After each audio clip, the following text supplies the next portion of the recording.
Hi everyone, my name is Leanne and today I'm going to tell you about some authors that you may not have known are Irish. So one of the best things about the Irish Readathon is being so involved with all of the conversations around Irish books and Irish writing. And we have always been very liberal in how you want to interpret the kind of read more Irish books. You know, if you want to be reading just Irish authors, if you wanted to be reading Irish published stuff, if you wanted to be reading books about Ireland, we're very liberal with that. And also in terms of how you want to interpret Irishness, it's something that maybe lots of other people have kind of there's a range of how people feel connected to that identity. For example, you know, the Northern Irish identity can often be very different to someone that is from Dublin, like I am. And also there are Irish identities in other places like Australia and America, and those experiences again are different to my own experience. The London Irish experience is something that I've become very aware of in my time in London. And being involved in those conversations, be that in the comments of videos over on Instagram, you should definitely check out my Instagram if you haven't already followed me over there, or as part of our Discord server where we have a lot of conversations in the Readathon. It's always really interesting to see those authors that people may have not realised were Irish or have a connection to Ireland. And there are some names that crop up again and again of people having that, oh, I didn't realise moment. So this is not an exhaustive list of authors that people don't realise are Irish. There may be lots of authors out there that you're not aware are Irish, or I'm not aware are Irish, that aren't on this list. But these are just some of the names that crop up quite often. So I'm going to start with a couple of children's authors. So Eoin Colfer is Irish. He is from County Wexford and he's probably most well known for the Artemis Fowl series.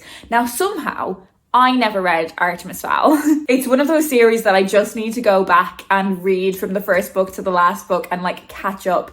I think it's so funny with children's book series, like sometimes they just completely passed you by, even if you were an avid reader. Eoin Colfer worked as a primary school teacher before he became an author, and I think that's always something that's really great in terms of writing for children, because you just know like their reading level and what gets them entertained, what they find funny. For 2 years he was the laureate na Nóg, which is the Irish Children's Book Laureate, between 2014 and 2016. But sometimes, despite his name being Owen, spelt the correct way, people don't always know that he's Irish. Derek Landy is another Irish children's author that sometimes people don't realise is Irish, again, despite his name being Derek Landy. He's most well known for the Skullduggery Pleasant series, more recently Demon Road, and he's also written some Marvel comic books, he's written screenplays. If you've not read any Derek Landy before, then I'd say his books are great if you are a fan of like Philip Pullman's His Dark Materials, or like Buffy the Vampire Slayer. Skullduggery Pleasant is a massive series, like I couldn't even tell you how many books are in that series now. So it's definitely one where if you really want to get into something new, you have loads of books to look forward to. C.S. Lewis is someone who has an Irish connection as well. So of course, most well known for the Narnia books. I've only read like the most famous one, not read the other ones, but there's like a whole series of them. So a lot of people don't realise C.S. Lewis was born in Belfast, and he's often cited as being a British writer. And I think that's understandable. You know, his education happened in England. He spent a huge amount of time there. And also when he was born in Belfast, that was before partition. So it was while Ireland was under British rule, and it was before it was split into the Republic of Ireland and Northern Ireland in 1921. So he was born in 1898, so way before that. I think it's really important not to dismiss like how people feel about being Irish or not being Irish, or being British or not being British when it comes to Northern Ireland. Like, people feel a whole range of ways, and obviously as long as you're not being hateful towards someone that feels differently to you, you can kind of feel however you want to feel. And I don't know how C.S. Lewis would have felt, but I do think there's a place in this readathon for all kinds of different contextual experiences with Ireland and with Irishness. So I think someone that was born in Belfast at a time like C.S. Lewis was does play a really interesting role in the art that was created from that place. I'm going to transition us from children's authors into kind of classic novelists, C.S. Lewis being a great little bridge between the two. But another author I wanted to mention was Iris Murdoch, who is often cited as being Irish-British. She was born in Dublin in 1919. I've not had the pleasure of reading any of her books yet, but she has a number of novels.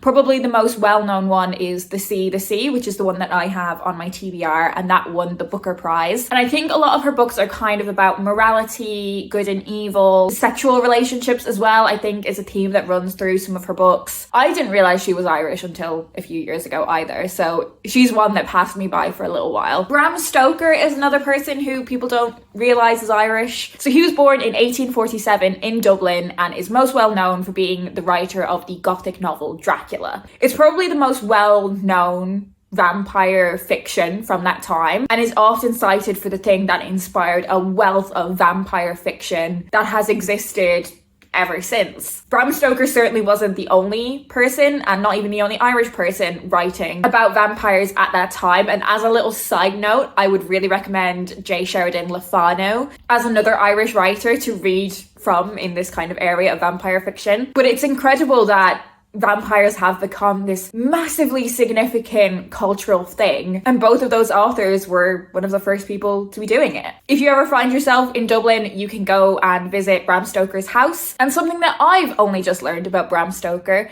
is that his full first name was Abraham.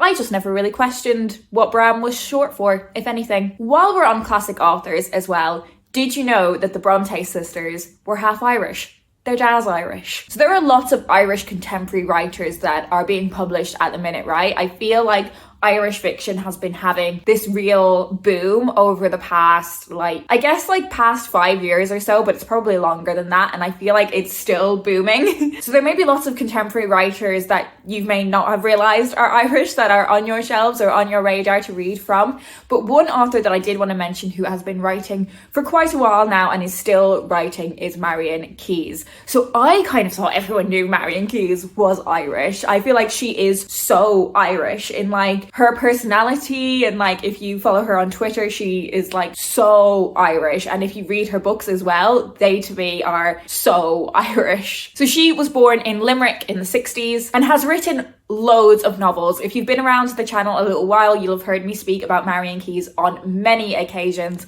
I love her books and I'm gradually making my way through her whole bibliography, but her novels are kind of these big, they're chunky. They're really chunky books, often 500 to 600 plus pages. They take a look at the kind of intimate personal lives of normally one, sometimes a couple of characters, specifically looking at kind of their relationships with their family, their romantic relationships, their friendships, and all the complications that come with those relationships, but also the relationship with yourself. And you get really intimate portrayals and connections with her characters. She can often deal with very heavy topics, but she has this incredibly light and accessible writing style that makes her books such easy reads, even when they're dealing with these big impactful topics, and you do get that emotional impact, but the writing style really carries you through that. And for someone that struggles with big books, I have read 2 Marian Keyes books this month, and they are both big books. And I had wrongly assumed that just everyone knew Marian Keyes was Irish, but turns out that is not the case. Not everyone is aware of it. So now you are. So that's it from me today. You may have already known that all these writers were Irish, in which case, gold star to you. But maybe you didn't. Maybe 1 or 2 of these surprised you. Please do leave me a comment down below if there is anything you would like to have a chat about down in the comments, or if you want to let me know you're here but you don't have anything in particular to say, leave me a pen emoji to symbolize writing. If you want to get involved with any more of the conversation around the Irish Readathon, there's also the Discord server linked down below in the description, as well as loads of videos dating back, honestly, years that I have done for the Irish Readathon. So if you're looking for book recommendations, there's plenty of those in the description as well. That is it for me today. I hope you're doing well, and I will speak to you in my next video.